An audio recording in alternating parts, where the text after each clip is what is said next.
السلام عليكم ورحمة الله وبركاته. ازيكم يا حبايب قلب ام لولو؟ عاملين ايه؟ يا رب تكونوا بخير. النهارده ان شاء الله زي ما انتم متعودين مع ام لولو هنقدم وصفة سهلة جدا. طاجن السجق بالبطاطس. طبعا هو المكونات زي ما انتم شايفين، هتحسوها كتيرة بس هو مش كتير ولا حاجة. والوصفة سهلة جدا بإذن الله وهتعجبكم.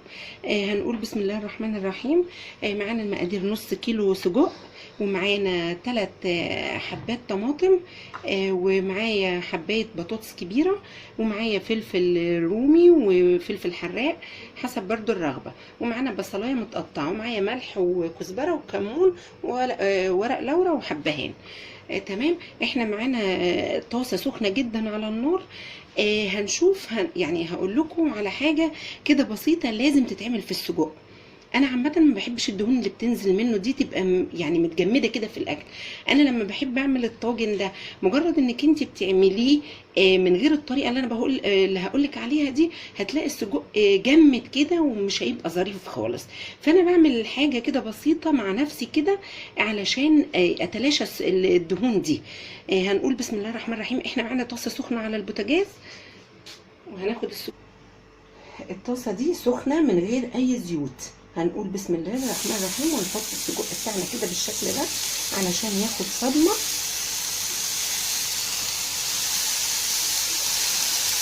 طبعا انا غاسله ايدي كويس جدا يا جماعه، مفيش اي حاجه. انا ما بستخدمش بصراحه الجلافز. شايفه مجرد انك انت بتحطيه على البوتاجاز، شايفه بينزل منه دهون. انا مش عايزه الدهون دي خالص.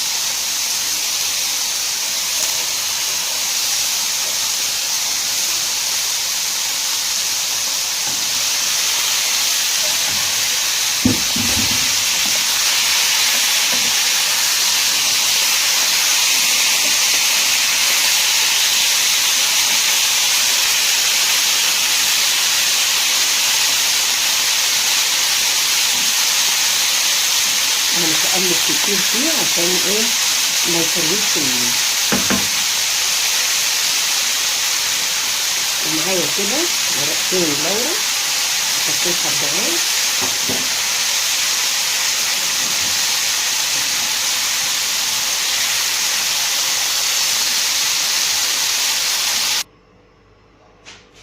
اهو يا جماعه. احنا معانا طاسه حاطين فيها معلقه زيت واحده طبعا عشان الدهون اللي احنا شلناها من السجق، مش عايزين دهون كتيره، وحطينا فيها البصله. تمام.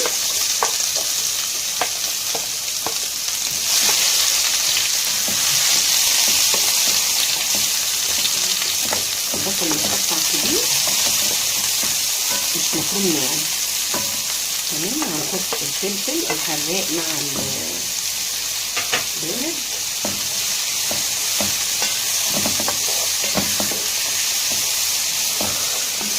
هو سهل جدا. ومعانا برضو البطاطس اللي احنا مقطعينها مكعبات وغسلينها، هنفضل نشوح فيها كده علشان تدي طعم للبطاطس. البصل يدي طعم للبطاطس ويبقى كله مطعم.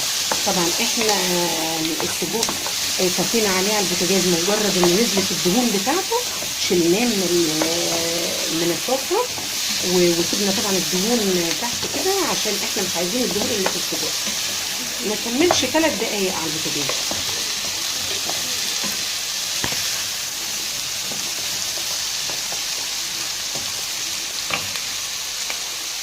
طبعا احنا معانا الطماطم،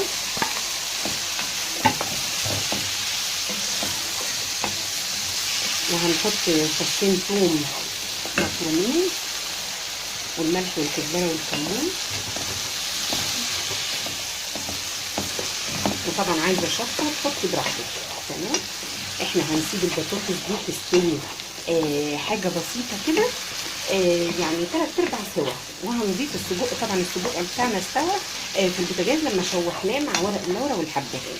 تمام. احنا هنغطي الكلام ده وهنحط فصين ثوم دلوقتي، وهنغطيه لغايه ما البطاطس تستوي 3/4 سوا. هرجع لكم.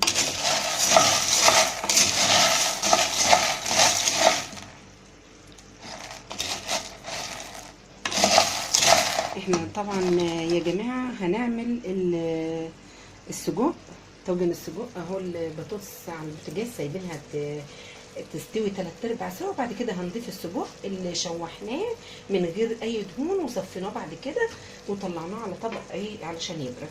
وهنا كده هنعمل جنبه طبق مكرونه محمره. هي سخنا معلقتين سمنه او زيت، انت على حسب رغبتك يعني.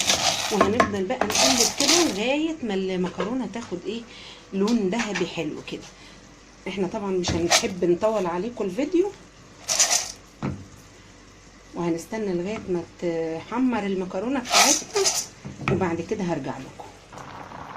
وهو يا حبايبي المكرونه احنا حطينا شوربه مغليه وحطينا الملح بتاعنا. طبعا انت بتدوقي الحياء بتاعك اذا كان مظبوط ولا لا، يعني كل واحده حسب الرغبه بتاعتها. الملح ده بتظبطيه انت حسب مزاجك، تمام. وبتسيبيها. احنا حطينا طبعا يعني غطينا المكرونه بمقدار عقله واحده كده فوق المكرونه شوربه بس، والملح بتاعك وفلفل اسود، وبتغلي كده هتبتدي تتشرب، واول ما تتشرب نوطي عليها خالص. وادي ده طاجن السجق بعد ما طلع. طبعا الاضاءه مش حلوه، مش ظاهر قوي تمام. والسجق استوى والبطاطس استوت، حطيناهم في الفرن وخدوا خدت السوا بتاعهم. وهنشوف بعد ما نقدم الطبق كله باذن الله. ويا حبايب قلبي الطاجن السجق اللي عملناه مع بعض، طبعا احنا حطيناه في الفرن وخد السوا كامل وخد وش طبق اللون على الوش كده بسيط. ومعانا المخلل بتاعنا والمكرونه اللي عملناها، ومعانا المشروب التمر هند اللي عملناه مع بعض اللي بنحبه في رمضان طبعا. ويا رب كده ان شاء الله الوصفه بتاعتنا تعجبكم، ولو عجبتكم لايك وشير وسبسكرايب للقناه. والسلام عليكم ورحمه الله وبركاته.